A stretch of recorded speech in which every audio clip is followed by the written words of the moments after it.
안녕하세요. 제가 초등학교 6학년 때였어요. 아빠 폰을 가지고 노는데 통화 목록에 한 번호가 엄청 많이 찍혀 있더라군요. 거의 매일 2에서 3시간씩 통화를 한 거예요. 근데 그 번호는 유일하게 저장이 안 돼 있었습니다. 제가 이게 뭘까? 뚫어지게 쳐다보니까 아빠가 갑자기 당황해서 핸드폰을 뺐더라고요. 이게 뭐길래 당황하시지? 그 이후 의심이 시작됐습니다. 가끔 아빠 폰 몰래 보면 연락주세요 회의 중 이런 문자만 빼놓고 다른 문자는 다 삭제돼 있었어요. 참고로 그 당시 아빠는 엄마랑은 문자를 전혀 안 했습니다. 그런데 그 번호랑은 문자를 엄청 했어요. 그 사람이 종성씨 연락주세요. 경숙 이런 식으로 남긴 문자를 보고 이름을 알게 됐어요. 아빠 회사 홈페이지 직원 연락망에서 경숙이라는 이름을 검색하니 나오더라고요. 아빠 또래의 여자였습니다. 불륜이라는 심증은 가는데 정확한 물증이 없었어요. 머리가 터질 것 같았습니다. 그냥 잊자 하고 지냈습니다. 그렇게 1년이 흘러 다시 아빠 핸드폰을 보게 됐는데 그 여자가 자기 출장 간다. 뭐 그런 이야기를 하니까 내 생각하며 즐겁게 다녀 아빠가 이렇게 문자를 보낸 겁니다. 이렇게 확실하진 않은데 자꾸 애매한 증거만 나왔어요. 그런데 어느 날 그 사람 이름이 진석이라고 저장돼 있더군요. 여기서 불륜이 확실하다고 느꼈습니다. 그 후로 문자 엄청 열심히 하다가 제가 옆으로 쓱 지나가면 갑자기 당황하면서 허겁지겁 손으로 화면을 가리더군요. 그게 너무 티가 났어요. 그 당시 아빠가 가정에 소홀한 적은 없었습니다. 엄마한테도 정말 잘하고 술, 담배 전혀 안 하고 집에 꼬박꼬박 일찍 오고 사람도 그냥 착한 사람이었어요. 그 사실을 안 지 2년이 지나서도 사실상 가정의 평화를 깨기 싫고 또 아빠가 별 문제를 일으킨 적도 없어서 말할 필요성도 못 느끼고 있었습니다. 찝찝하고 배신감이 들었지만요. 그냥 잊고 살았지만 가끔은 이 사실을 나만 알고 있다는 사실이 너무 힘들었어요. 친오빠한테도 친구들 아무에게도 말하지 못했습니다. 친구를 다 우리 아빠를 부러워했거든요. 엄청 가정적이고 나한테 간섭 잘 안하고 해달라는 대로 다 해주는 아빠라고 말이에요. 그러다가 아빠 핸드폰에 새로운 번호들이 등장하기 시작했습니다. 그 여자 말고도 다른 여자들이 생기기 시작한 겁니다. 결국 꼬리가 길면 잡힌다고 엄마에게 들키게 됐고 결국 두 분은 이혼하셨습니다. 그리고 이러저러한 사정으로 엄마는 오빠랑 저는 아빠랑 살게 됐습니다. 아빠는 엄마와 이혼하자마자 기다렸다는 듯이 오랫동안 만났던 그 경숙이라는 직장 여자와 결혼식을 올렸습니다. 문자로만 오랫동안 봤던 그 여자가 제 새엄마가 된 거죠. 그런데 새엄마랑 살면서도 계속 다른 사람이랑 바람을 피더군요.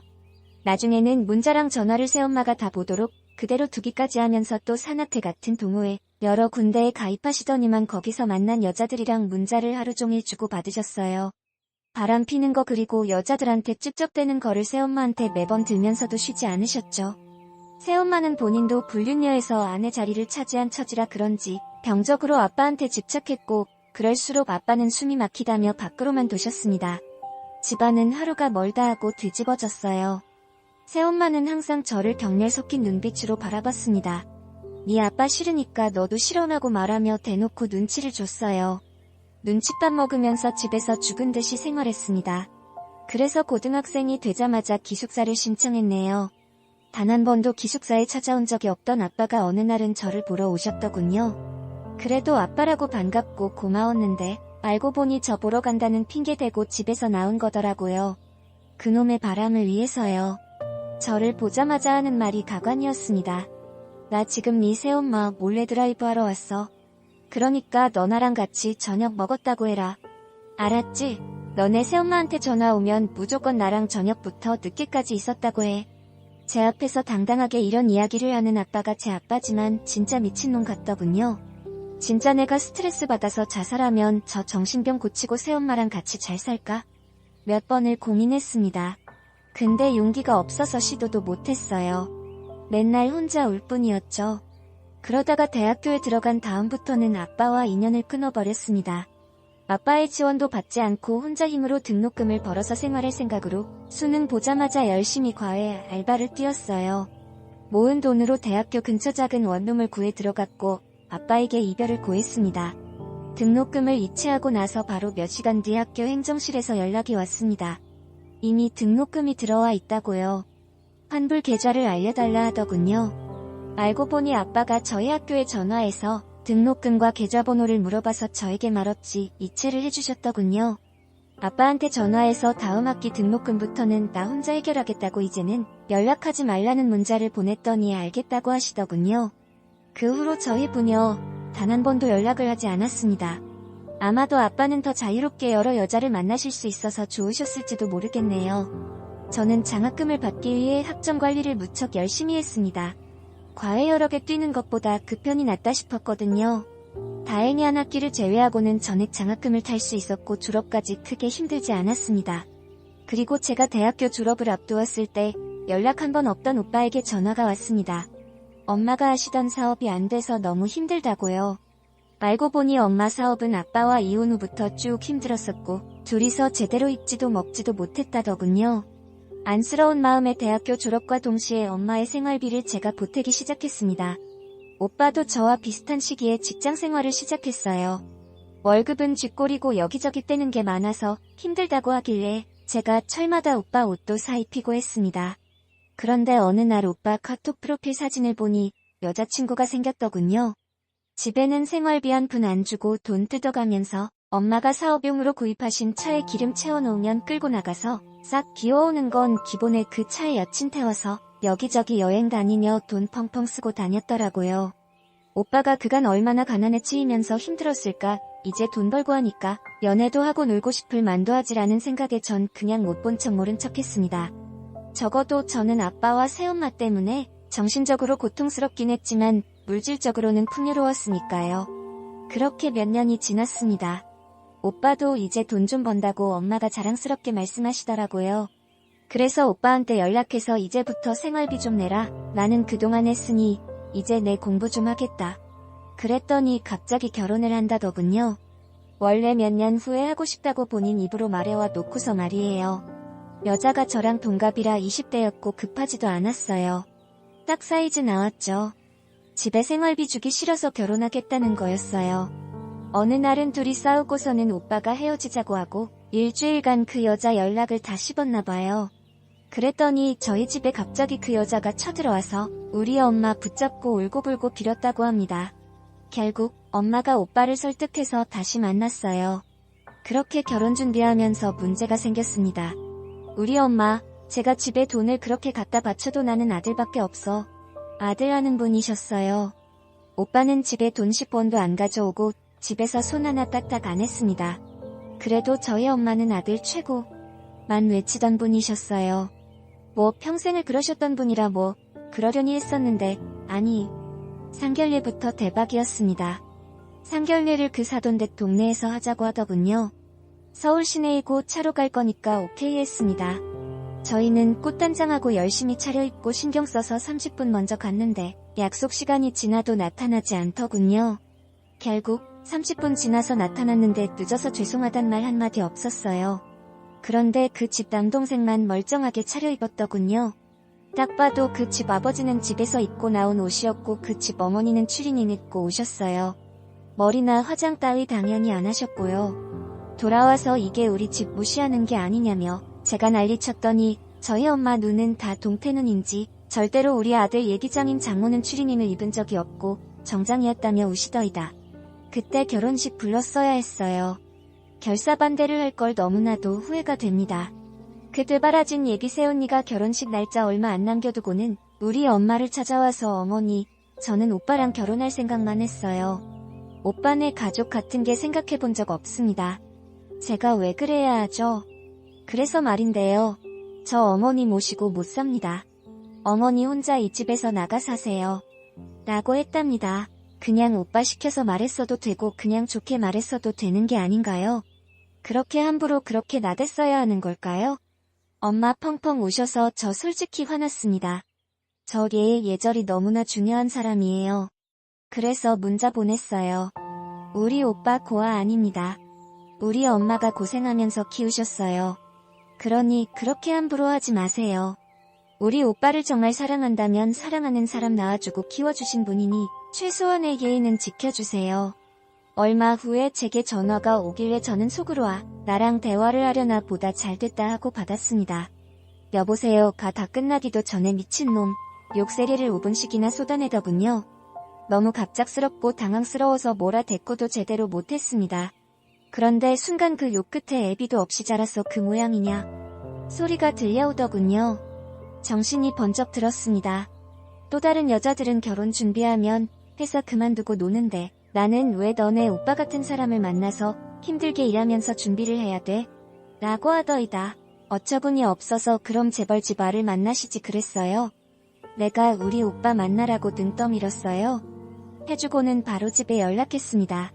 안녕하세요.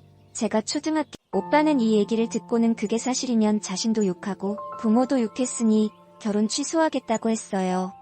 그렇게 끝나는 줄로만 알았습니다. 그런데 그것이 본격적인 시작이었습니다. 그때부터 이 여자의 생쇼가 시작됩니다. 자신은 죽어도 그런 말을 한 적 없다더군요. 안부 전화를 했을 뿐인데 제가 다짜고짜 소리 지르며 욕을 했다고 하더이다. 모두 다 자기를 파혼시키려고 지어내는 말이라고요. 저 살다 이런 경우 처음이었어요. 그런데 이 여자가 할리우드 배우 뺨치게 눈물 연기를 어찌나 해대는지 제가 다 그걸 보면서 기립박수를 칠 뻔했습니다. 결국 오빠도 넘어가고 아들 말이 법인 엄마도 저 때문에 결혼 깨질까봐 태도가 변하시더군요. 저는 솔직히 이때 가족에 대한 정남이가 다 떨어졌습니다. 그래도 결혼식 한다길래 결혼은 지들 인생이니까 이러고 말았어요. 제가 해준 게 받아낼 생각조차 해본 적 없었고 전 정말 10월 한 장 받기는커녕 축의금만 잔뜩 했어요. 결혼식 내내 노예처럼 부림당했고요. 핸드폰 3개 들고 오는 전화 다 받고 사람들 식사 챙기고 저는 쫄쫄 굶고 자리에 앉지도 못했습니다. 결혼식 보지도 못하고요. 나중에서야 원래 그런 거 친구들이 해주는 거고 가족은 맨 앞에 앉아있는 거라는 걸 알았습니다. 그렇게 결혼식 날 그 엄마인 사돈은 술 먹고 우리 다 있는 앞에서 사위인 오빠한테 삿대질하며 우리 딸 고생시키면 더 가만 안 둘 줄 알아. 우리 딸 뒤에는 100만 대군이 있어라고 하더군요. 아무튼 그렇게 식을 치르고 신행을 가더니 그때부터 새언니는 우리 엄마랑 연락을 끊었습니다. 결혼 전까지는 결혼 깨질까봐 겁났는지 부려시짓을 하더니 말이에요. 그리고 엄마 생신이 돼서 어거지로 모였는데요. 그날 엄마가 그래도 이렇게 모였으니 서로 지난날의 오해를 풀고 가자 하셔서 결혼 전 전화 욕설 사건 얘기가 나왔습니다.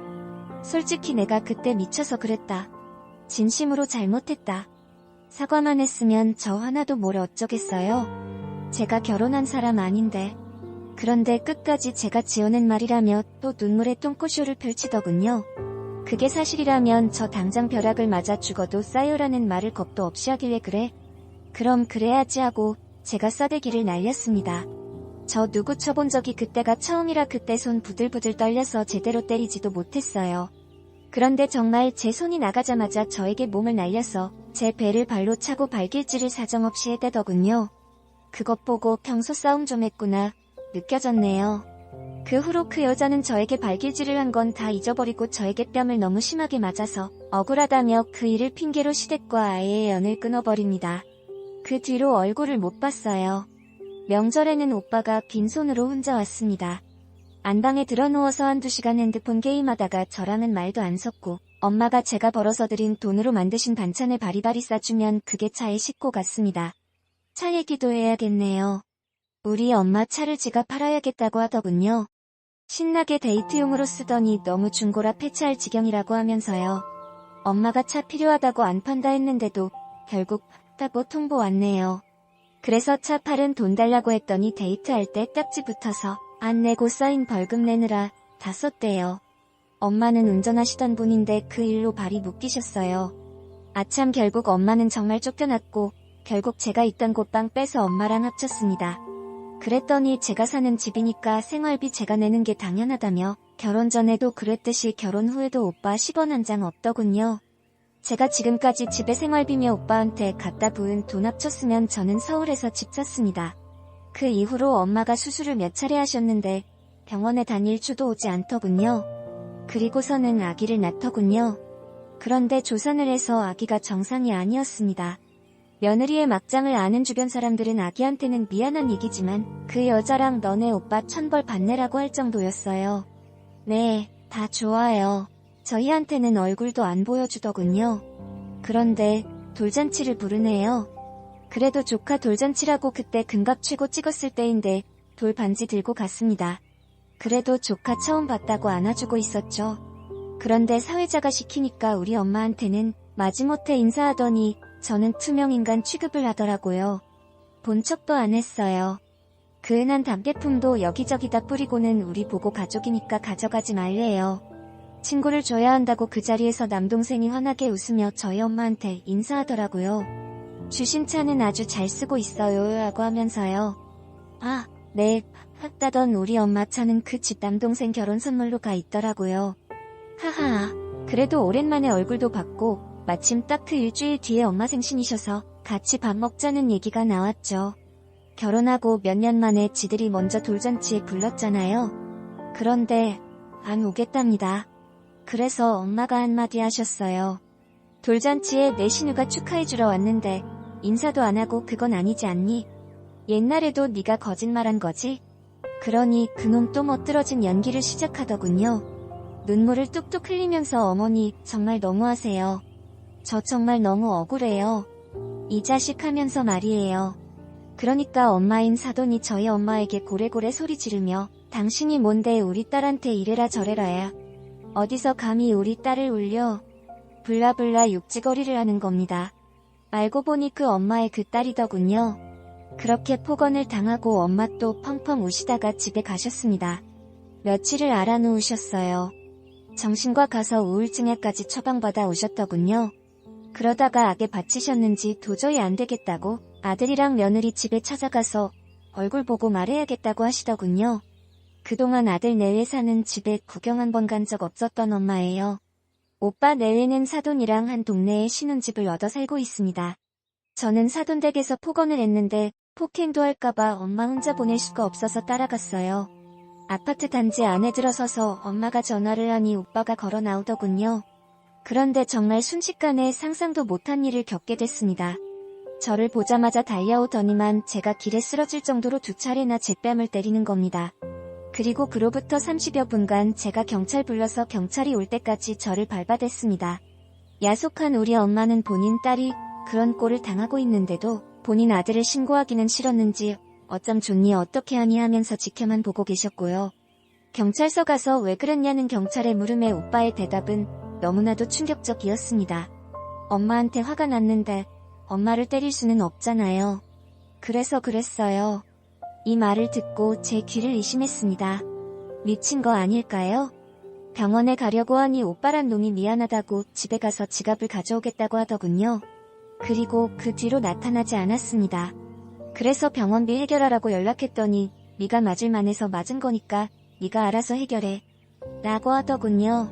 한마디로 경찰서에서 풀려나니 말이 바뀐 거죠. 고소를 취하한 것도 아닌데 말이에요. 엄마가 옆에서 네 오빠 인생 망치지 말고 고소 취하하라고 소리치는 걸 봐서 그런지 제가 고소를 취하한 줄로만 알더군요. 이 일로 장기간 회사를 못 가서 결국 회사도 그만둔 저에게 문자로 계속되는 폭언을 했어요. 저는 대응하지 않았습니다. 그저 조용히 증거로 남길 뿐이었죠. 새언니라는 그 여자가 더 웃기더군요. 저한테 협박을 하기 시작했어요. 슬슬 지 남편 전과자 되게 생겼으니 무서웠나 봅니다. 고소 취하하지 않으면 가만두지 않겠다.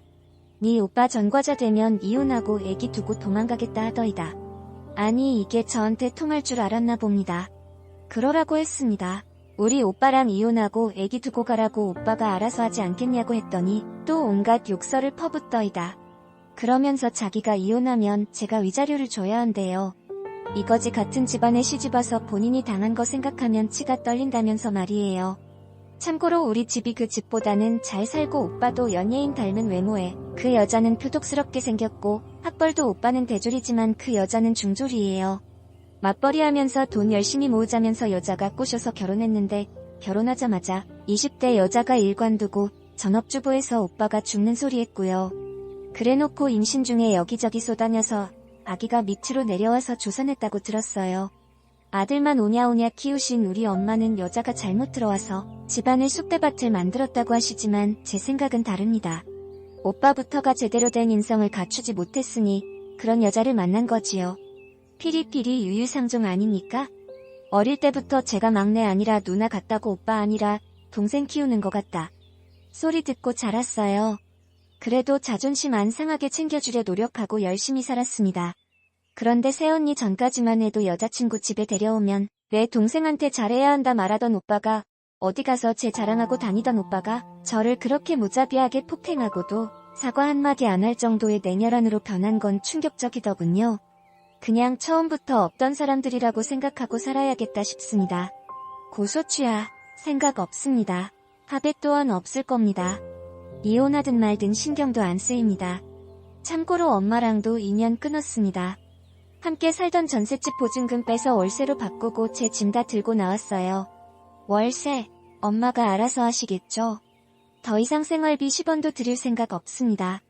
남편에게 그리고 아들, 며느리에게 그리고 딸에게도 버림받은 엄마가 한편으론 불쌍하기도 하지만 제 인생을 불쌍하게 만들면서까지 엄마랑 인연을 이어가고 싶지 않네요.